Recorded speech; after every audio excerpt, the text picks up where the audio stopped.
Selamat pagi, saya Profesor Dr. Gong Bisi, pakar ENT dari unit ENT Hospital Taptap.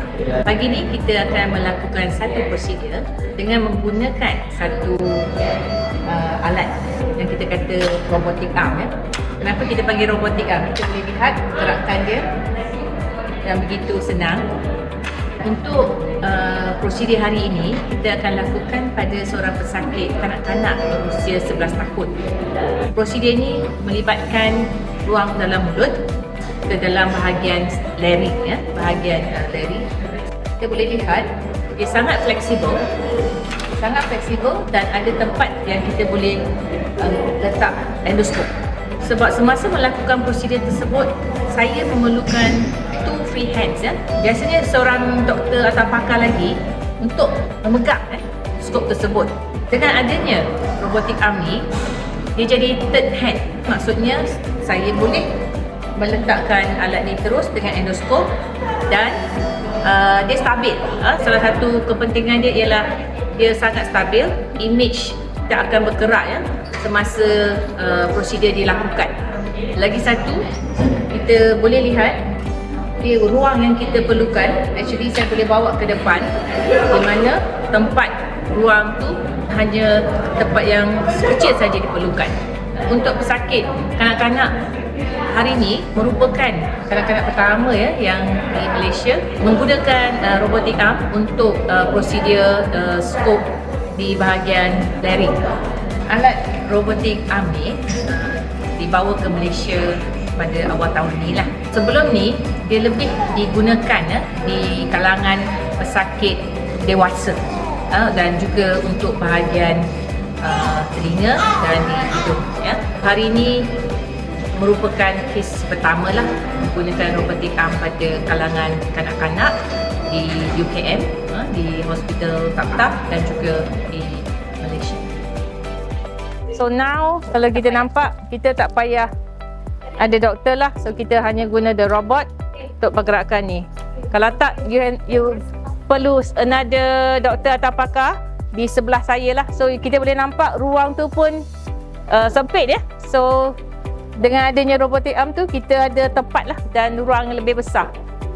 Kita start menggunakan DL dulu sebelum menggunakan skop. So kita boleh lihat saya menggunakan skop ni dengan robotic arm di mana dia stabil. So kita boleh lihat saya boleh menggunakan suction.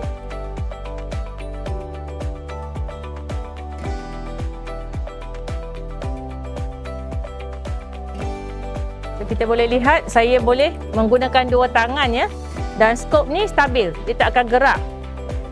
So itu satu kelebihan lah. Kalau tidak, sebelum ni saya memerlukan doktor pakar saya yang memegang skop di tepi sini dan beliau akan cuba menstabilkan bahagian skop ni, di mana kalau kita faham tangan kita akan letih juga kalau memegang skop dan image pun akan jadi tak begitu jelas dan sentiasa tak stabil lah. So itu satu kelebihan di mana skop ni dia stabil, dia di satu sudut dan saya boleh menggunakan dua tangan untuk prosedur. Move the arm in the direction yang kita perlu